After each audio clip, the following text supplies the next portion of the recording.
So let's go to number 2. If you can show us number 2 here. Number 2, utility connection. So this can be a big one, bringing your electric, water, sewer, septic. This is, again, very homework based. This is not always, it's what's given to you. You have to roll with what you've got. So the utility company is going to dictate this, the municipality is going to dictate it, and these can be very costly depending on which system you need to initiate.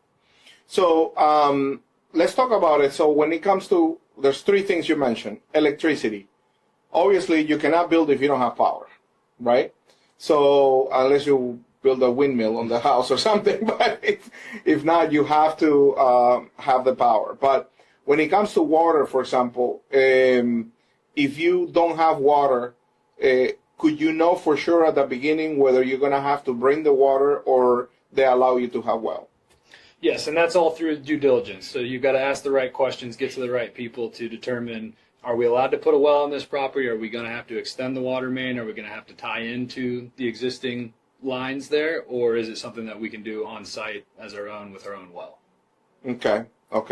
And obviously, is there more cost between doing a well or just connecting to city water? Yes, so your city water connection, that's just going to be kind of a flat fee to get everything tied in, and you'll see that on impact fees. The well is a whole other cost that, depending on, again, site logistics, is it a shallow well, is it a deep well, where is the well located, do you need to go to variance, which could, again, extend you months, because if there's other septics in the area, you can't put a well right next to septic. So it can be quite the process. Having public utilities there is the easiest and quickest path. Mm-hmm. If they're right there, right in front of the lot, because you're just dealing with tie-ins. Mm-hmm. If it's down the road or you need to do a well, that's where the cost can really start to creep up on you. Absolutely. And a well, let me ask you, does the code now in the Florida require that when you do a well, do you have to put a water purification or is it still optional?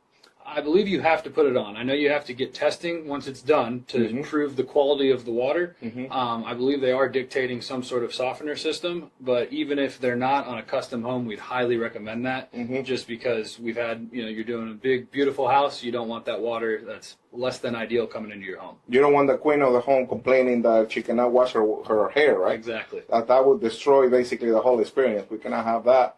So that's with water.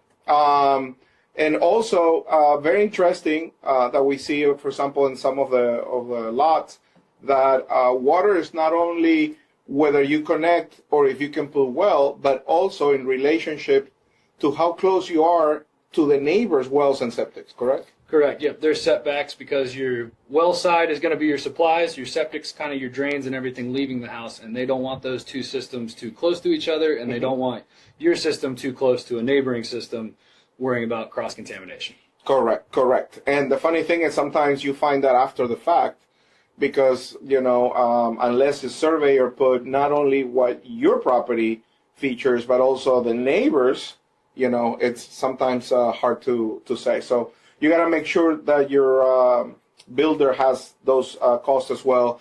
And that's the water. So let's talk about the sewer. Gets even, I think, more trickier, right? If you don't have connecting sewer directly to the city, then you got to do a septic tank. Now, I know that most municipalities have changed to a different type of septic tank system now. Yes, the nitrogen systems, which they allow for a smaller footprint of the system. So talking about layouts and setbacks, the issue we are running into is, depending on the size of the home, the drain field and the tank itself is a very large geographical area, which now it's very hard if you got septics all up and down the street. How are we getting those all into this neighborhood? So they have a system now that it cleans up the waste a little bit more before it gets to the drain field, which allows for a smaller footprint, which is allowing them to get more systems in a smaller area. So we're getting less and less variances, but those systems have their issues as well. They have to be maintained yearly by a company to make sure that the right dosing and that system is performing to that performance standard. And you need to also allow for drain field space, right? Correct. About how much square footage you need for that drain field. It depends on the size of the system, but you're going to be easily 30 by 30, 30 by 50, depending on the size. And 30 by 30 is 600 square feet. So if you have a small lot, let's say right now, if you're listening to this, if you have a small lot and you want to put a house on it, and you need well, and you need a septic, it's getting tighter. Yep. And back to the soils conversation, depending on the kind of soils you have, drain fields are all about the percolation rate. If you don't have soil that's going to perk well, or you have a very high water table, which we see a lot in Florida, you have to mound the septic, which is now going to involve pumps from the tank to the drain field, as well as bringing in extra septic sand and filling, and you're going to have a mound now on your property, which everybody's driven by one of those, and you wonder, hey, what's that hill? That's not what you want. Yard? Yeah, what's that hill in the front yard? I thought Florida didn't have any hills. You mentioned water tables. Explain to them exactly what is a water table. They might be thinking that we're thinking something on the dining room. Yep. So the water table is kind of where the groundwater sits underneath the land. So we start digging holes. If it's a very deep water table, we can keep digging, and we're going to always have dry dirt. As you get closer to lakes, which we have a lot of in Florida, coastline, that water table is going to get higher and higher. So you might only be able to dig a 3-foot hole before that hole just stays wet. So that's not going to perk very well for your septic design. Gotcha. And that's why we pay engineers that have to do the engineering for that. And that's very important for you to know as a client, because, most clients obviously don't build, they don't know this, and they just want a quick price. And they were like, hey, how much per square foot? We got to do all of this. We got to do it right, or we don't do it. Right. And it's very site specific as we're talking. So just because they did it down the street at this house and this is how it worked out, that doesn't mean that even next door it's going to be the same case. Yeah, it happens all the time. My neighbor has a well. Okay, that doesn't mean that you will. Yep.